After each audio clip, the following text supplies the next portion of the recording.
If I can't keep my head held high enough, I'll just speak love and watch the smiles come, bring my spirits up. There's some shit I like to fix, but I still know that I'm blessed.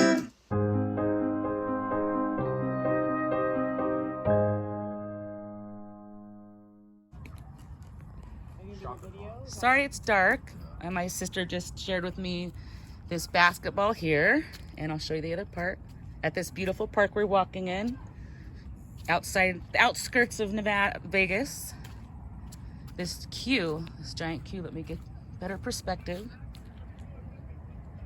is unfortunately for a young man who was lost, who attended the school nearby, and unfortunately he was one of the many who tragically passed at the concert there in Root at Mandalay Bay, October 1st, 2017.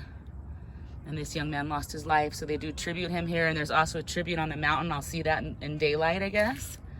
So I just wanted to document this.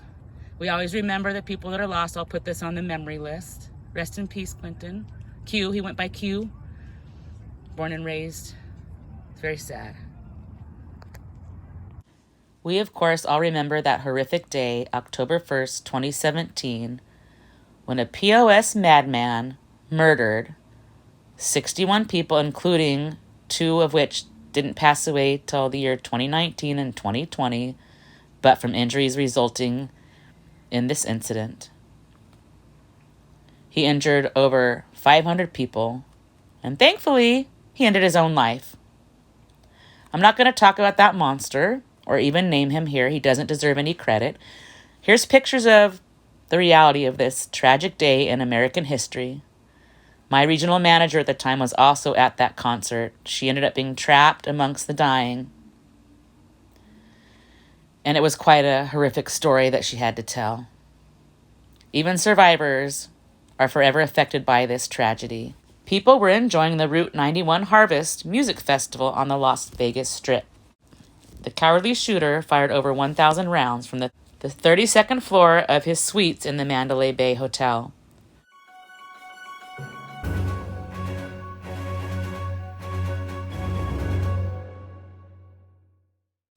Quinton Robbins was only 20 years old. He unfortunately passed away a few hours after the shooting, according to his girlfriend, Ally Cooley. Ally wrote on Instagram, quote, "I love you more than life. You got hurt trying to protect me, and I have no words. I love you so much, and I know I'll see you again," end quote. Man, that breaks my heart. I hope Ally's doing okay. I was searching for a photo of Ally or an update, and I came across more tragedy.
It's hard to even comprehend, but according to this article, Quinton's best friend, Ally Cooley, committed suicide 33 days after Quinton was murdered.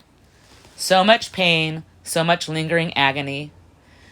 These tragedies go on and on, long after the original event. Rest in peace, Q and Ally. Two beautiful young people gone too soon. Quinton is remembered as an avid fisherman and snowboarder. He grew up in Henderson, Nevada, and was attending UNLV at the time he was murdered. He was at the concert with his sister Skylar, and apparently his girlfriend Ally.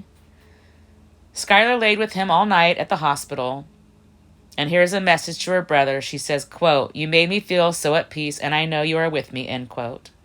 Q's family and friends came together at the Henderson hillside to paint a Q for Quinton. It's next to the B for Q's former school, Basic High School.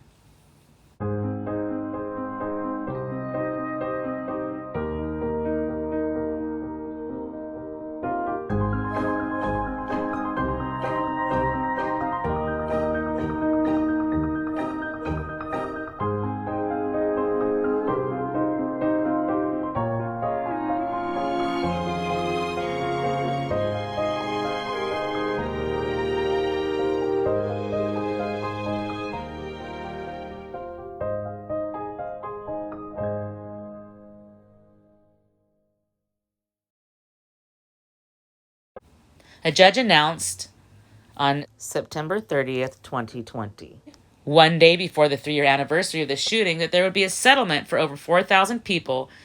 Part of the money will come from Mandalay Bay, but the majority of the money comes from liability insurance at approximately $750 million. They hope to have payments dispersed by the end of 2020. I'm not sure if that happened or not. I thought about Q's best friend Ally throughout the evening and was compelled to add her to this tribute. In my opinion, she is one of the deaths attributed to this tragedy.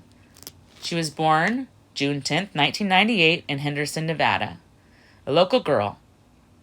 Here's a quote regarding the shooting and Ally's subsequent suicide. Quote, "It's like a ripple. October 1st is the rock in the water, and then Ally's suicide and everything else is a ripple effect." End quote. Her full name is Alexandra, but she went by Ally. She was a sophomore at UNLV at the time of her death. She was devastated by the loss of Q, one of her best friends.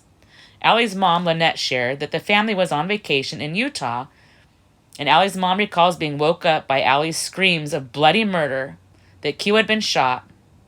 She said it was on Instagram and Twitter. They didn't realize the severity of Q's injuries, and Ally and her boyfriend left Utah, headed to Las Vegas in the middle of the night. Ally was turned away at the hospital. The family got the news the next morning that Q had died. Lynette, Ally's mom, further shared, quote, "If you talk to Tracy Robbins, Q's mom," she said, "if Quinton would have never passed away, none of this would have ever happened." Her mom shared that Ally was very depressed. She felt like people were looking at her differently. She had just lost her grandpa, and one of her cousins had committed suicide that same year. She took it hard that people she loved kept dying, and you'll hear later that she lost a brother when she was young as well. She would say, quote, "The world's a bad place. I don't want to live here. I don't want to have babies here," end quote. November 4th, their lives changed at 9:18 a.m. with the group text. Ally sent it to the 8 people closest to her, and it read, quote, "I'm so sorry, I love you all," end quote. Lynette, Ally's mom, shares her heartbreaking experience that day. She pulled up to her house, and her friend was at the garage trying to open it, and as soon as she opened the garage and opened her back door, she could smell the smoke and could hear her daughter. She was still alive, but she had shot herself in the head. She died that day. For close to a year, her death was documented incorrectly. The family had trouble even getting TV stations to cover Ally's story. This is part of why I personally am covering Ally's story. Even though we are a tiny channel, every time her story is told, someone could be saved. I will once again share the new 3-digit suicide hotline number, 988. Your life matters. Things will get better. In my own research, I came across some of the misinfo, such as that she died in a car crash. Facebook also had wrong information. Many had no idea until they saw pictures for the suicide walk. Despite the roadblocks, the family continues to process life without Ally. 6 months after her suicide, Ally's friends and family participated in the Out of the Darkness walk for suicide awareness. Her sister said the walk brought them together, acknowledged what happened, instead of being ashamed of it.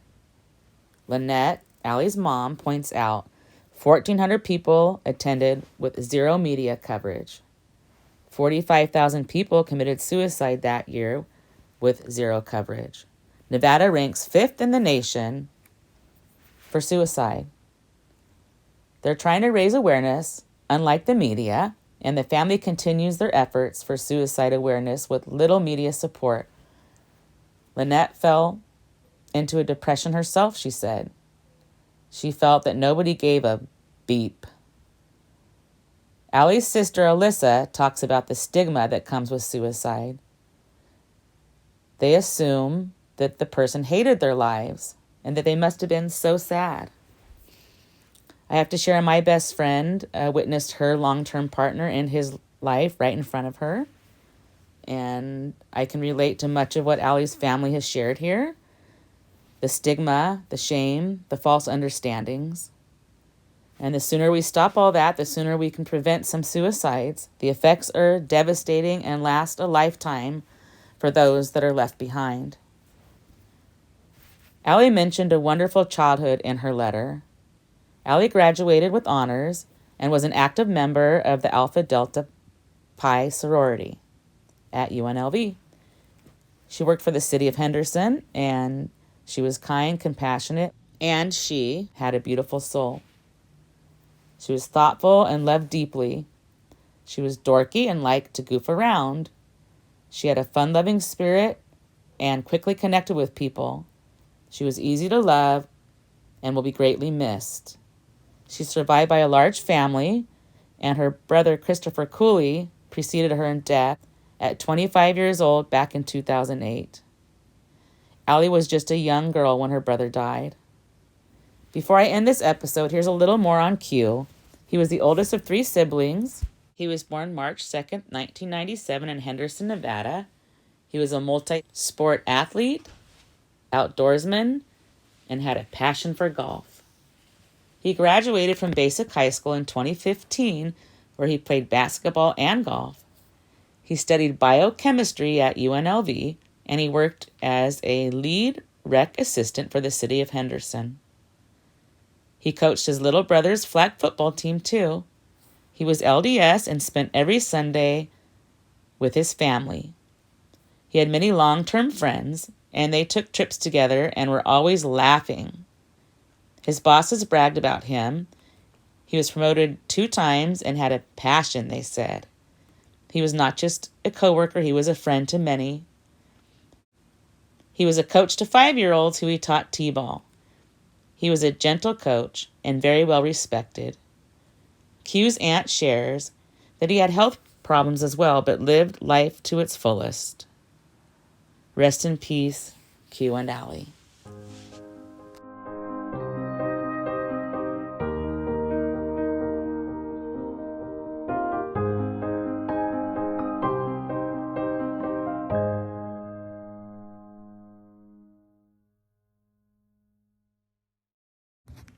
If I can't keep my head held high enough, I'll just be love and watch the smiles come. Thanks for watching. Bring my spirits up. Don't forget to stop and smell the flowers. There's some shit I like to